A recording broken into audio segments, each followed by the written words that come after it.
13절 14절 보시면 여호와의 사자가 마노아에게 이르되 내가 여인에게 말한 것들을 그가 다 삼가서, 자, 정확하게 번역하면 그녀가 다 삼가서, 희한합니다. 마노아에게 말씀을 하시는데 누가 할 일을 말합니까?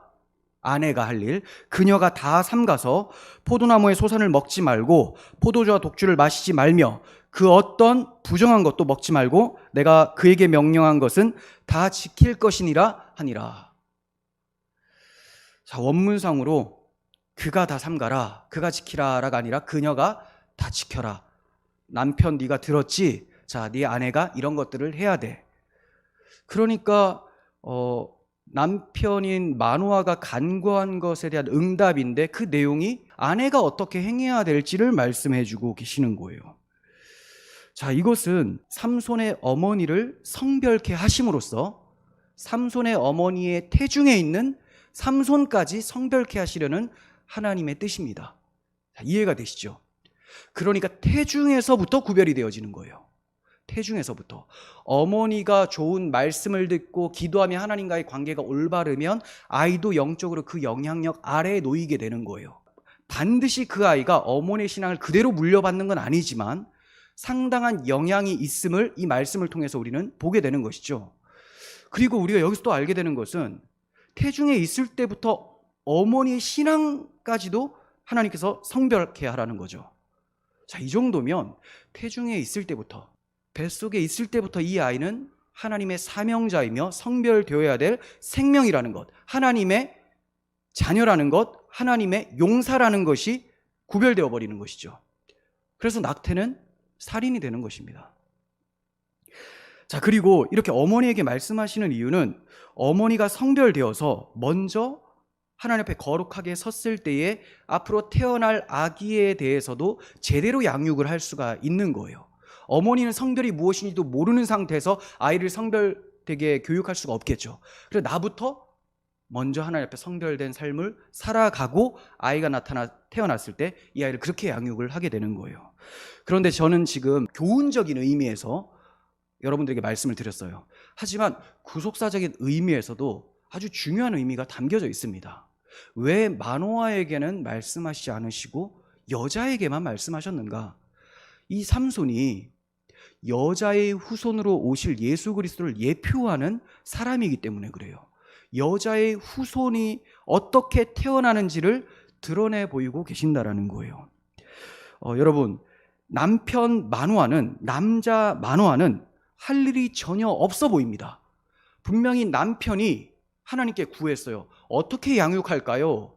그를 어떠한 사명을 가지고 양육할까요? 라고 했는데 넌 빠지고 네 아내가 이렇게 해라, 이렇게 말씀하시는 거죠.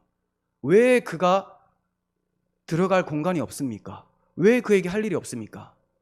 첫사람 아담, 타락한 아담의 후손은 여자의 후손이 나온 데 있어서 할 수 있는 것이 아무것도 없다라는 것을 보여주고 계시는 거예요.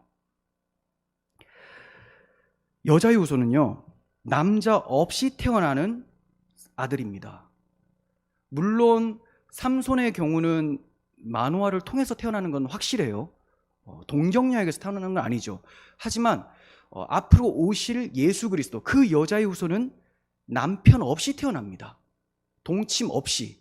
이것을 보여주기 위해서 마노아가 아무것도 아닌 것처럼 제쳐놓고 계신다는 거죠.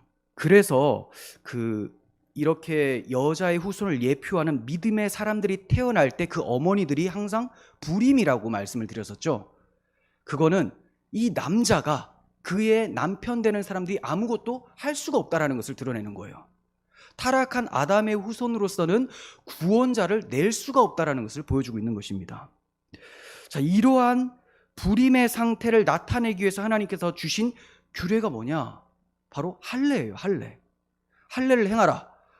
남성 생식기 포피 끝을 자르죠. 생명의 출발이라고 하는 그곳에서 절단이 일어납니다. 아무것도 아니다. 더 이상 타락한 죄인은 진정한 생명을 창출할 수 없다라는 것을 보여주고 계시는 거예요. 자, 이렇게 할례의 의미는 신약시대에 오면 세례로 바뀌죠. 그대로 연결이 됩니다. 세례는 어떤 의미를 가지고 있습니까? 이전에 죄악된 나는 죽고 깨끗하게 씻겨져서 새 사람이 된다라는 거잖아요.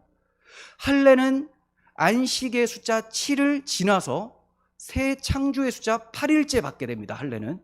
세례도 마찬가지로 그리스도 안에서 내가 완전히 죽어지고 부활하신 그리스도와 새롭게 살아나는 것을 의미하죠.